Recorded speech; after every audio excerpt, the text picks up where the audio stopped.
impacte ton futur par tes paroles.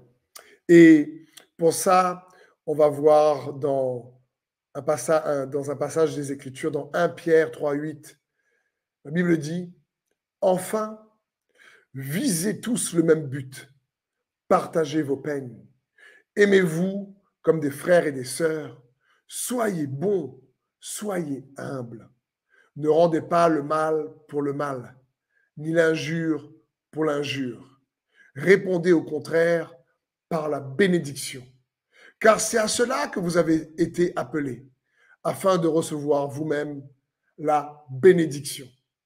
Car celui qui veut aimer la vie et voir des jours heureux doit veiller sur sa langue pour ne pas faire aucun mal par ses paroles, pour qu'aucun propos menteur ne passe sur ses lèvres, qu'il fuit ce qui est mal et fasse le bien, qu'il recherche la paix avec ténacité.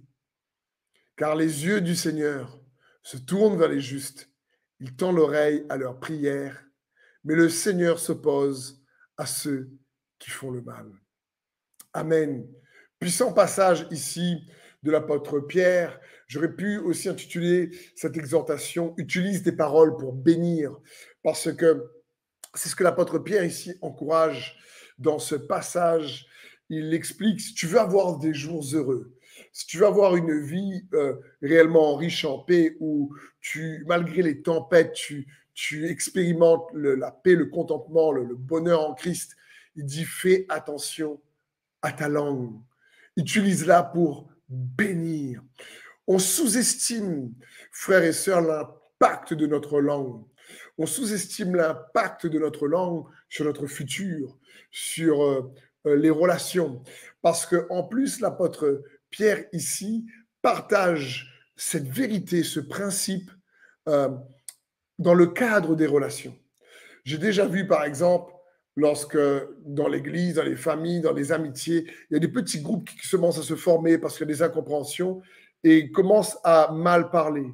Ils ne partagent pas juste les fardeaux, ils commencent à critiquer, ils commencent à murmurer, ils commencent à parler sur les uns, sur les autres. Ils commencent, et soit il y a des clans qui se font et automatiquement, ils commencent les paroles de méchanceté, d'accusation, de culpabilité, de condamnation qui commencent à partager, viennent briser les relations. Et en quelque temps, après, les relations s'enveniment et se séparent ou se détruisent. Et c'est ce que l'apôtre Pierre ici veut dire. C'est pour ça qu'il dit, attends, bénissez. Il dit, quand vous partagez vos fardeaux les uns les autres, partagez vos peines, soyez humbles.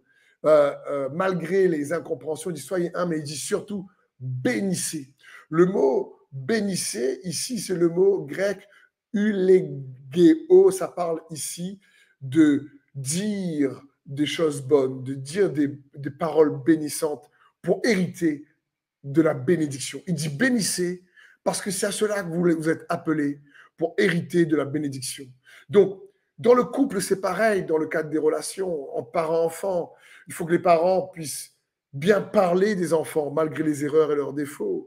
Et si ça nous arrive à tous de mal parler, d'un moment de colère, de peut-être dire une bêtise, d'avoir un mot qui a dépassé notre pensée, alors il faut juste dire, écoute, pardon, je ne vais pas dire ça, excuse-moi, je ne vais pas parler de ça.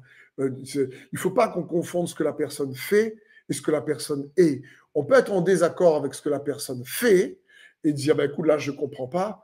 Mais quand on confond ce que la personne fait, ce que la personne est, et on blâme constamment, la Bible dit, fais attention parce que tu peux impacter ton futur, même relationnel, avec tes paroles. Et je veux t'encourager à utiliser tes paroles pour bénir ton couple, pour bénir tes enfants constamment, pour bénir ta femme, ton mari, pour bénir ton futur.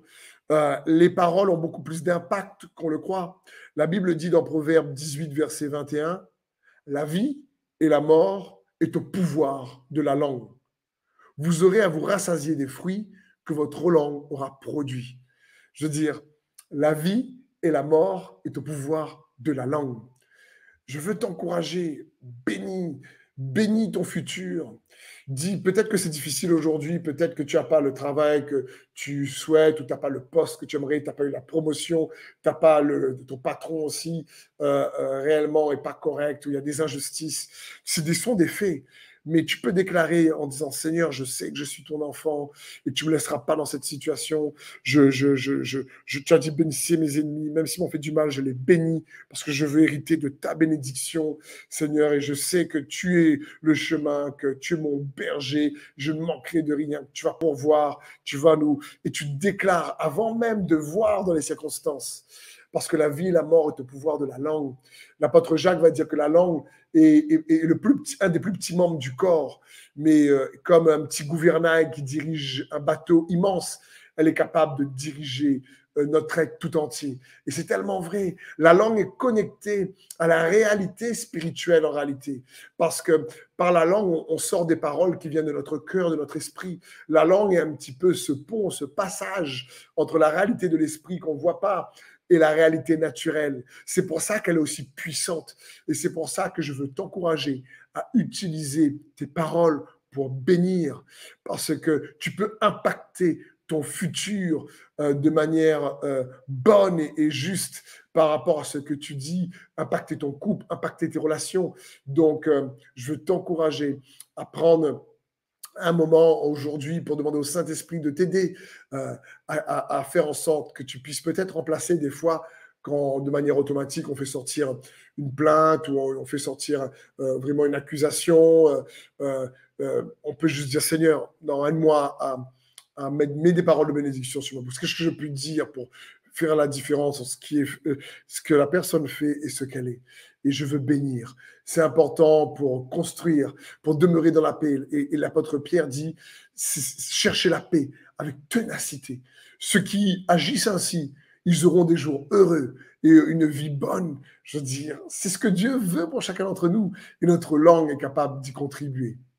Donc, dans le nom de Jésus, je prie que le Saint-Esprit réellement puisse mettre les paroles de Christ sur ta langue, dans ta bouche. Dans le nom de Jésus, sois béni.